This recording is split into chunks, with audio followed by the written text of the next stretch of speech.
If you consistently jump from one project to the next, from learning coding to practicing guitar, then suddenly diving into market analysis, you've likely internalized a specific, painful narrative. You tell yourself and others that you lack discipline, that you suffer from shiny object syndrome, or worse, professional inconsistency. You see specialists around you building towering, focused careers, while your own path looks like a frantic, scattered maze. But what if this pervasive feeling of failure is fundamentally misplaced? What if your inability to stick to one thing isn't a deficiency in character, but rather evidence of a highly potent cognitive advantage? Disclaimer: this analysis focuses on cognitive strategies for multi-domain mastery and is not a substitute for professional mental health advice regarding conditions like ADHD or clinical anxiety. Our modern economy has spent the last century championing the specialist, the individual who drills down into a single narrow field until they achieve rarefied expertise. The cultural narrative is simple. Dedication equals depth, and depth equals value. Anything else is viewed as dilettantism or wasted potential. If you are a scanner, a multipotentialite, or what history terms a polymath, you instinctively reject this rigid structure. Your brain is not designed for vertical depth in one silo, but for horizontal breadth across multiple, seemingly unrelated domains. When you move from studying biology to building websites, you don't feel distracted. You feel fulfilled, even energized. The issue isn't lack of discipline, but rather a profound mismatch between your internal operating system and external societal expectations. Discipline is the capacity to align your actions with your stated goals.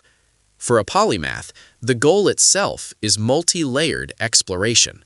The deep satisfaction you get from starting a new skill is the brain's reward mechanism firing for recognizing complexity and novelty. This initial rush is crucial because it facilitates the rapid absorption of foundational knowledge. A specialist masters the domain's jargon. A polymath masters the domain's underlying structural grammar. The point of engagement for the multifaceted mind is not achieving the highest mastery score in one field.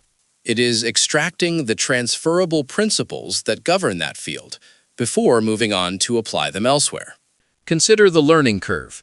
The steepest gain in knowledge happens in the first 20% of the effort. This is where you gain 80% of the concepts necessary for conversational fluency and, critically, for cross-domain transfer. The specialist pushes through the flat line of diminishing returns for microscopic gains at the top. The polymath, recognizing that the transfer value has peaked, strategically shifts focus to a new discipline. This isn't quitting. It's maximizing the cognitive arbitrage of knowledge acquisition. The feeling of boredom that often plagues you after a few months is the polymath brain signaling, "I have captured the underlying pattern. Now let us find a new context to test and refine this concept." This constant movement is not undisciplined wandering, it is disciplined pattern mapping. The challenge is that without a framework, these explorations remain scattered, failing to achieve true synthesis. You are not lacking focus. You are lacking a system for consolidating your diverse findings into a singular, powerful viewpoint. Understanding this mechanism is the first step toward harnessing your polymath advantage. The true core mechanism driving the polymath is not merely breadth, but the relentless pursuit of cross-pollination. Think of knowledge as a series of languages. The specialist learns every dialect of one language. The polymath learns the grammar and syntax of 5 different languages, achieving high-level translation proficiency. This ability to translate is where true innovation lives. Most complex problems today are not domain-specific. They reside in the gaps between traditional disciplines, bioengineering, financial technology, or computational linguistics. When you study behavioral psychology, you absorb models of human motivation and decision-making. When you pivot to user interface design, you don't start from scratch. You immediately apply those psychological models to anticipate user actions. This is not superficial learning. This is deep, relational learning, where the brain is constantly checking for analogous structures. It's why you might find a solution for a business strategy problem by recalling a principle from fluid dynamics or musical composition. This skill, pattern recognition across seemingly disparate contexts, is the definition of adaptive intelligence. The specialist excels in predictable environments where previous solutions are still relevant. The polymath excels in volatile environments where the necessary solution has never been used in that specific industry before. However, the failure mode of the polymath is often failing to reach the transfer threshold. If you abandon a skill too early, before you've codified the core principles, you are indeed simply distracted. The key is distinguishing between a surface-level interest and an intrinsic drive to understand the physics of the domain. This means you must enforce a minimum viable depth, a disciplined commitment to extract the rules. The required length of study is not measured by external achievement, like a certification or a title. It is measured by internal cognitive saturation, the moment you realize, I can see how this works, and I can explain it using concepts from my other domains. This threshold usually takes around 80 to 100 dedicated hours, not 10,000. Once you hit that sweet spot of foundational understanding, the diminishing returns for pure transferability kick in. At that exact moment, the boredom is a rational signal. Mission accomplished, acquisition phase complete. The strategic polymath does not apologize for the switch. They document the principle acquired and initiate the next conquest. It is vital to reframe the psychological narrative. You are not quitting. You are concluding the acquisition phase of a strategic asset. Embrace this cycle, and your multifaceted curiosity becomes your highest source of professional leverage. The greatest strategic advantage of the polymath isn't the number of skills you possess, but your unique positional awareness. Specialists compete on depth. They exist in the red ocean of hyper-competition, striving for marginal superiority. Polymaths compete in the blue ocean of synthesis, where the intersection of two niche fields creates an entirely new category. Consider the career model. Many professionals chase the T-shaped profile, deep in one area, shallow in others.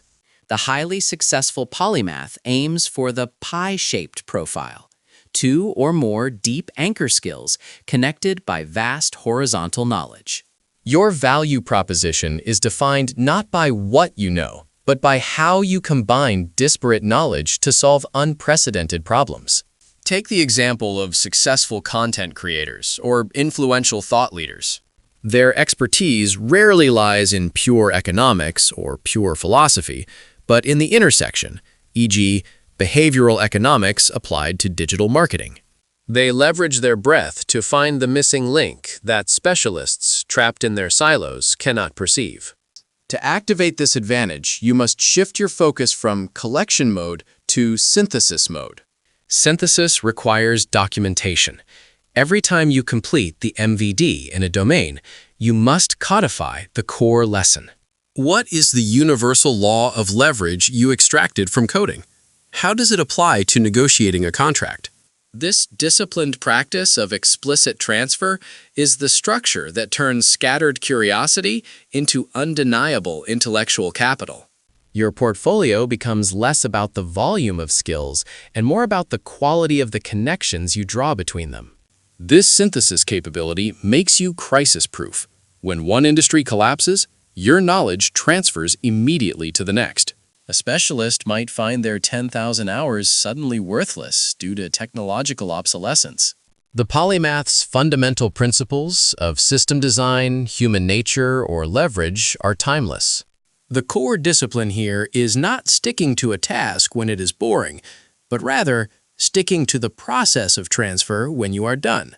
If you feel shame when you drop a project, you inhibit the natural flow of your cognitive advantage.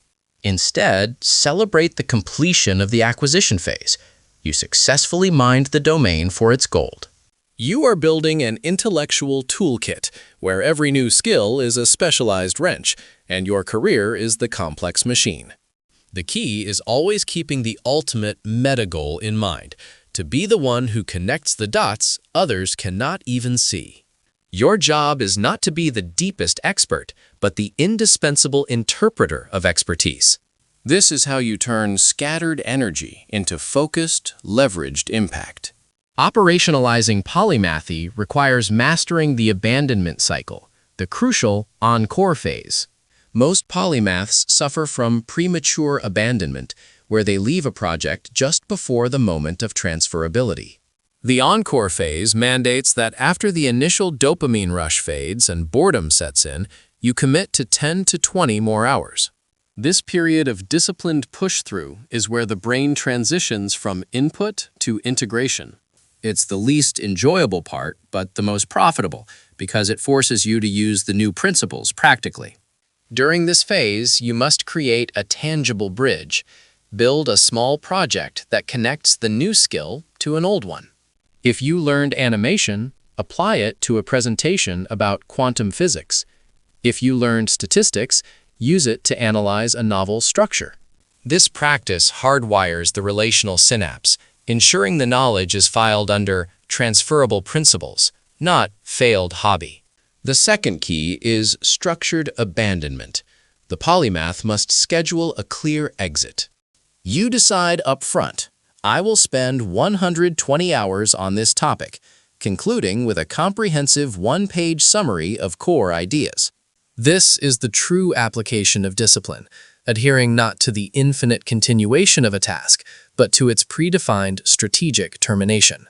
When the goal is extraction, discipline means finishing the extraction, even if the domain still offers more specialization. This reframes boredom from a sign of failure to a signal of success. It indicates you have successfully exhausted the low-hanging cognitive fruit. By honoring the schedule and the output, you build a mental library that is easily searchable. You can recall, the principle of asymmetric risk I learned in poker applies perfectly to this negotiation situation. This method also inoculates against burnout, which is common when a highly curious mind is forced into monotonous repetition. The shift in task provides the cognitive rest necessary to sustain long-term intellectual intensity. The mistake many multipotentialites make is letting their systems run in open-loop mode. They start, get bored, drop, and start again, without ever closing the loop with the synthesis step. Structured abandonment forces a closed loop. Knowledge is acquired, principles are extracted, and the asset is stored.